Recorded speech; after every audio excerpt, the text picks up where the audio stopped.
All right, YouTube, David Harry here, and this is a preliminary test, as in this is the very first one that I've done, first take ever doing this, and this is my new iPad mini being used for vlogging. Right, so what it is, I've got me RODE Lav Go there, and it's on me wireless lav, so this is all wirelessly done. Now what it is, I'm standing still initially right now, only because I don't think there's going to be any stabilization on this front camera, probably not on the rear one as well. So right now this is the front camera. Now I'm just going to turn around and walk a bit. Thing is, the sun's right behind me. These are not designed for vlogging, so I don't know how well it's going to handle like, you know, exposure and whatnot for me. I don't think the front camera does any kind of like focusing or anything like that, so yeah, this should be all okay as far as, like, you know, no being out of focus is concerned, but it's probably wobbling all over the place. Anyway, like I say, very first take, and the reason why I'm doing this is because I think that sun's probably going to blast out there, let me put it that way. Right, what it is, I'm about to just go into the main park around here and do some stuff with it, but first of all I've had to do a bit of a test for my mic options.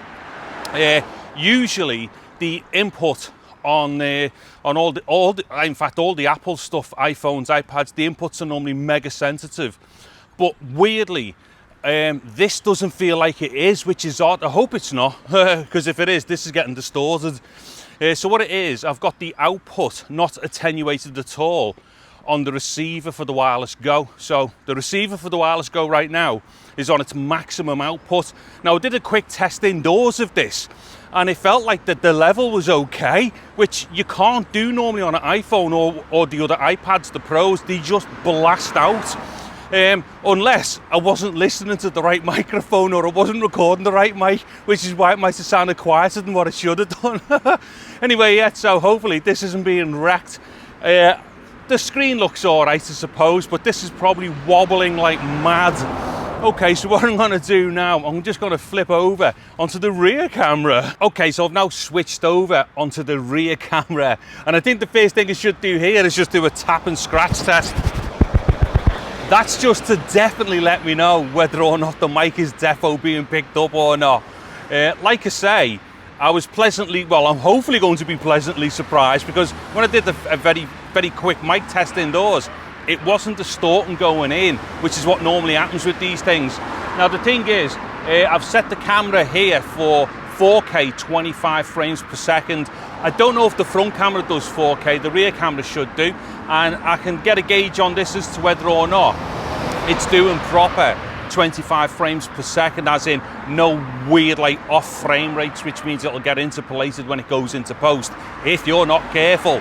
Okay, now as we can probably hear, I'm right by the real busy road here. The traffic's just died down, so this is a test as well for this audio subsystem, as it were, to see what it's going to be like, you know, for picking me up, or like, well, give an indication of what it'd be like for anyone to be picked up by a lot of like loud noises. Now what I'm going to do is just walk a bit with the rear camera.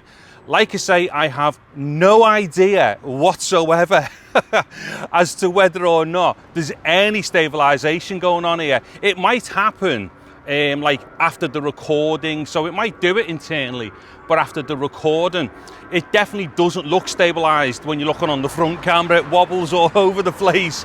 Let's hope the rear camera can do something. Now, surprisingly as well, actually I'll flash up a shot of the rig that I've got here right now. Actually, this rig's also got a thing on the bottom as well to plug in a shotgun mic, or like, you know, a little condenser or something on the bottom. Anyways, this rig, as it happens, is actually lighter than using something like an A7 Mark III. It's mad. So Threlly, you're definitely getting your A7 back, mate. Yeah, so this rig is actually, I'm not saying it's light. It's not like it's a GoPro or something, but it is just not that heavy at all. It's weird. And I've got a pistol grip. I've got a plastic mounting system. I've obviously got all the mic stuff attached, which is lightweight. Then I've got the little clamp at the bottom as well, so I can attach like a pencil mic and stuff to the rig. So yeah, it's surprisingly easy to use and fairly lightweight as well. It's pretty mad, to be honest. Anyways, what I'm going to do is just give ourselves an idea of what the rear camera looks like, pointing at other stuff. So, and I'm just trying to think, right, anytime you want a bunch of traffic to go by, there is none. I'm just going to turn it round. So that's just a little view down the road there. Now, we can obviously get a better idea here of what it's going to be like for pure picture quality, for, like, you know, shooting stuff like wide shots and stuff. Yeah, there's a van going to come by here. Let's have a little look at this.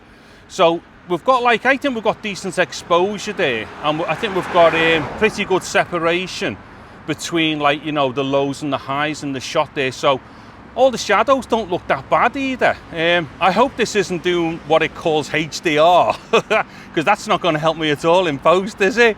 Anyway, so that doesn't look that bad. I'll do like a little turn shot here.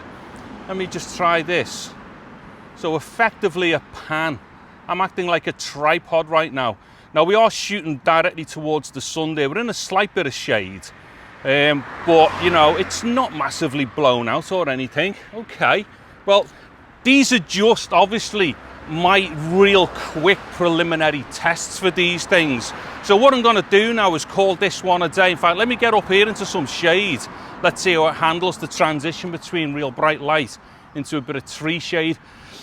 The obvious thing here as well is going to be white balance and skin tones. I'm not going to fool myself, they're probably terrible. They always are, you know, on all the Apple stuff. All the iPads, all the iPhones all do the same thing.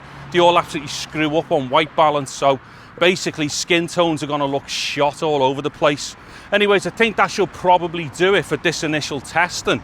So what I'm going to do, go back in, have a quick look, have a quick listen, and then I'll get out into the park and I'll probably try doing something a bit more meaningful.